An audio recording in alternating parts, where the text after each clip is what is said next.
వాన్పిక్కు అడ్డగోలుగా భూములు కేటాయించాలన్న అభియోగంపై మంత్రి మోపిదేవి వెంకటరమణ మెడకు ఉచ్చు బిగుస్తోంది. వైఎస్ హయాంలో పెట్టుబడులు, మౌలిక వసతుల శాఖ మంత్రిగా పనిచేసిన ఆయన ఇవాళ సీబీఐ ముందు విచారణకు హాజరు కానున్నారు. అక్రమాల్లో మంత్రి ప్రమేయంపై బలమైన ఆధారాలు ఉన్నందున ఆయన్ని ఎప్పుడైనా అరెస్ట్ చేసే అవకాశం ఉన్నట్లు విశ్వసనీయంగా తెలిసింది.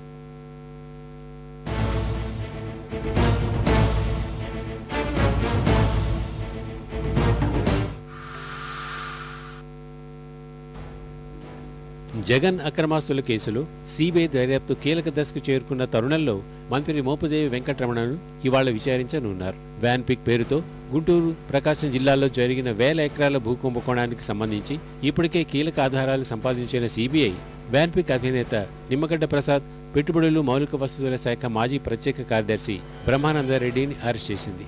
ఈ నేపథ్యంలో మంత్రి మోపిదేవిని విచారించడం ప్రాధాన్యత సంతరించుకుంది. ఆధారాలు దొరికితే ఎంతటి వారినైనా వదలొద్దని ఢిల్లీ నుంచి సీబీఐ ఉన్నత స్థాయి వర్గాలు ఇప్పటికే ఆదేశించినట్టు తెలిసింది. ఇది ఎలాంటి పరిణామాలకైనా దారితీయొచ్చనే చర్చ రాజకీయ అధికార వర్గాల్లో సాగుతోంది.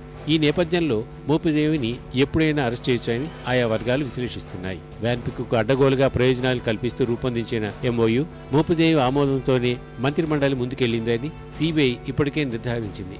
ఈ విషయాన్ని నిమ్మగడ్డ ప్రసాద్, బ్రహ్మానందరెడ్డి రిమాండ్ రిపోర్టులోనూ దర్యాప్తు సంస్థ పేర్కొంది. పెట్టుబడులు, మౌలిక వసతుల శాఖ మాజీ ముఖ్య కార్యదర్శి మన్మోహన్ సింగ్, మాజీ ప్రత్యేక కార్యదర్శి బ్రహ్మానందరెడ్డిని ఒకే చోట సీబీఐ ఓ దఫా ప్రశ్నించింది. తాజాగా నిమ్మగడ్డ ప్రసాద్, బ్రహ్మానందరెడ్డి అరెస్టు సందర్భంగా ఇచ్చిన వాంగ్మూలం ఆధారంగా మంత్రిని విచారించేందుకు సీబీఐ పిలిచింది. వ్యాన్పిక్ వ్యవహారాలకు సంబంధించి మోపిదేవి ప్రమేయంపై సీబీఐ ఇప్పటికే కీలక ఆధారాలు సేకరించింది. ప్రధానంగా ఆర్థిక, న్యాయశాఖలు చేసిన సూచనలను తుంగలో తొక్కి ఎంఓయూను వ్యాన్పిక్కు అనుకూలంగా మార్చడంలో మంత్రిది ముఖ్య పాత్రగా సీబీఐ భావిస్తున్నట్టు తెలిసింది. వ్యాన్పిక్కు తీర ప్రాంతంపై అవసరానికి మించి ప్రత్యేక హక్కులు కల్పించే ప్రతిపాదనల్ని ఈ 2 శాఖలు వ్యతిరేకించాయి. దీన్ని ఎంఓయూ నుంచి తొలగించాలని సూచించిన మంత్రి ప్రమేయం వల్ల జరగలేదని తెలిసింది.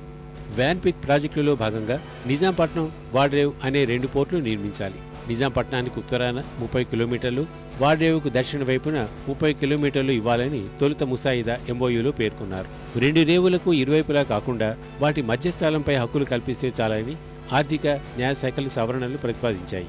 ప్రాజెక్టు వైబిలిటీ దృష్ట్యా వీటిని పట్టించుకునే అవసరం లేదంటూ మంత్రి సిఫార్సు చేసినట్టు తెలిసింది. మంత్రి జోక్యంతో 2 ఓడరేవులకు 30 కిలోమీటర్ల చొప్పున అదనంగా అప్పగిస్తూ నిర్ణయం తీసుకున్నారు. వీటన్నిటిపై సీబీఐ పక్కాగా సమాచారం సేకరించింది.